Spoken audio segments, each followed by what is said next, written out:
Good morning guys, Ingemar here. Second episode of the How-To series. Today from beautiful Norway, to be more precise, Jotunheim. We're going to touch on 4 topics again. First, the different positions for the hood. Second, servicing of the engine, the different fluids we have. The third, wiring on the underbody, and a short update on the Safari windows. Let's get started with the hood. I popped it open already. We're all familiar with the standard position for the hood. The support rod is here in the front. If you need to work in the aft part of the engine compartment, they introduced a second position for the rod, which is quite handy.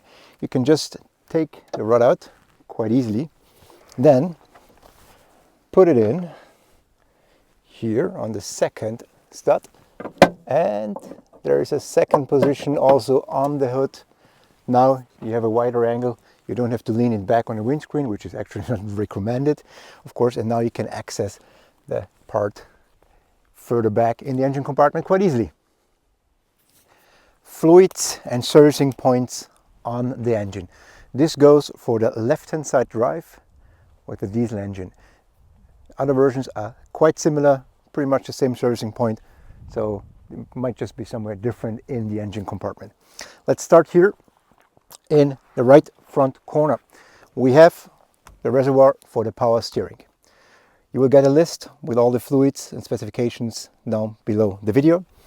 Here we have the high pressure engine coolant. On the other side of the engine compartment is the low pressure engine coolant, the reservoir for the brake fluid, and wash water fluid here with the blue cap. And of course, on the engine itself, you have the cap for the engine oil. Talking about the engine oil, we all know we can measure the engine oil level via the infotainment screen, but there's also a dipstick mounted on the engine, which is, if you come closer, quite hidden there in the back. You can see it if you lean in there, next to the hose with the little kind of yellowish clamp. Down there is the dipstick for the diesel engine. So if you really want to do it manually, you can probably remove the cover and then you can take it out and check the engine oil level there as well. I've been told there have been some issues with the wiring on the underbody recently with the car, so the wires are too long and they're not really put in position perfectly. And I'll show you a little clip now where you can see at which point you add some zip ties and you can solve this issue quite easily. I checked it out with my dealer by her 4x4 in Graz.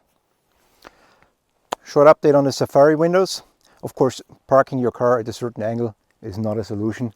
I've been told the issue is the inner seal of the Safari windows, which is obviously has been manufactured a little bit too short.